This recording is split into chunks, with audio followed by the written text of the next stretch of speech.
दोस्तों, हर कोई क्रिएटिव है, हर कोई कुछ ना कुछ लिखता है। कहानियाँ लिखो, कविताएं लिखो, अपने डेली की दिनचर्या लिखो, क्या मुझे जीवन में करना है ये लिखो। लेकिन हर कोई लिखता जरूर है। तो लेकिन ऐसा बहुत कम होता है कि जो हमने लिखा उसको हम समाज तक पहुंचा पाए, बता पाए, आगे तक हम उसको बता पाए। क्यों? क्योंकि हम पब्लिश नहीं कर पाते उन चीज़ों को। हम उस सब चीज़ों को अपनी डायरी तक ही सीमित रखते हैं, अपने डायरी तक ही हम उसको रखते हैं। हम आगे नहीं कहीं भी कुछ कर पाते। देखो, पहला ज़माना अलग था, पहले का टाइम अलग था। उस वक्त क्या था कि पब्लिशर गिने चुने थे, पब्लिशिंग बहुत कम होती थी और वो उन्हीं को ही पब्लिश करते थे बुक्स जिनका ऑलरेडी चल रहा है, या फिर कोई बहुत फेमस आदमी है उसकी बुक पब्लिश कर देंगे, या फिर बहुत ही ज़्यादा अच्छी लिखी हुई कविता हो या कहानियाँ हो। पर अब ऐसा नहीं है। अब आपके अंदर अगर प्रतिभा है, आप अगर लिखते अच्छा हैं, कविता हो या कहानियाँ हो, तो आप बुक को पब्लिश कर सकते हो। अब इतने सेल्फ पब्लिशिंग प्लेटफॉर्म्स आ गए हैं। आप डिजिटली उसको पब्लिश कर सकते हो, अगर छपवानी नहीं है डिजिटल पब्लिश कर सकते हो, प्रिंट ऑन डिमांड कर सकते हो, या फिर आप सेल्फ पब्लिश कर सकते हो। देखो, ये तीन चीज़ें होती हैं। तीन चीज़ों का आज हम अंतर जानेंगे कि ये तीन चीज़ें क्या हैं। पहली होती है सेल्फ पब्लिशिंग।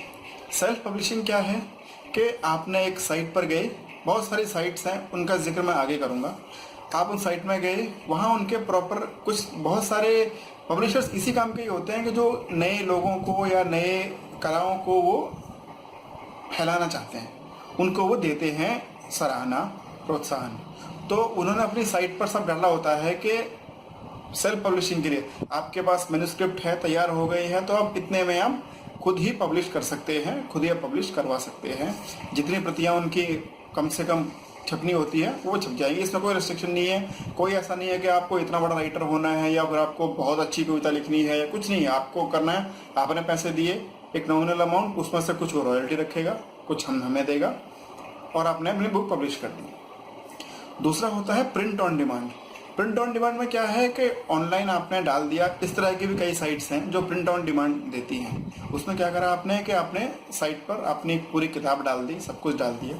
जिसको पढ़ना है, पाठक जो है वो जाएगा आप साइट पर और देखेगा, उसको अच्छी लगेगी तो वो वहाँ से खरीदेगा। खरीदने के पास क्या होता है कि खरीदने के बाद वो जो पब्लिशर है तब वो छापता है आपकी। पहले में क्या था, पब्लिशर ने हजार प्रतियां या 500 प्रतियां या 2000 प्रतियां पहले ही छाप के रख दी हैं। दूसरे वाले में क्या है, प्रिंट ऑन डिमांड। नाम ही बता रहा है कि जब इसकी डिमांड होएगी तभी वो प्रिंट करेगा। आपको एक कॉपी चाहिए, वो बस खाली एक ही कॉपी को प्रिंट करेगा और आपको भेज देगा। उसमें से भी कुछ परसेंटेज जरूर पब्लिशर को जाता है, क्योंकि वो उसके रेट भी खुद ही तय करता है, सब कुछ खुद वो करता है। उसका कुछ ना कुछ परसेंटेज उसका पब्लिशर को जाता है।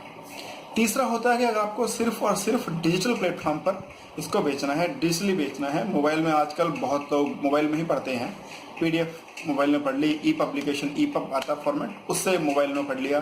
तो उसके लिए हमारे पास भी ऑप्शंस हैं जो सिर्फ डिजिटल प्लेटफॉर्म पर ही काम करते हैं।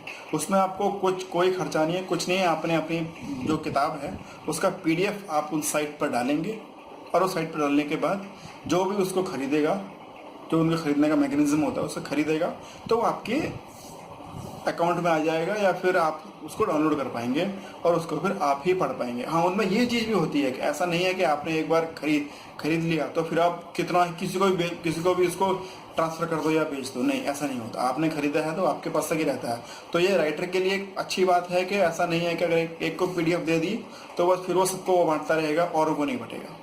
अगर आपको नहीं छपवानी है तो आप डिजिटल प्लेटफॉर्म पर भी जा सकते हो। ये भी आजकल बहुत अच्छा एक माध्यम चल रहा है।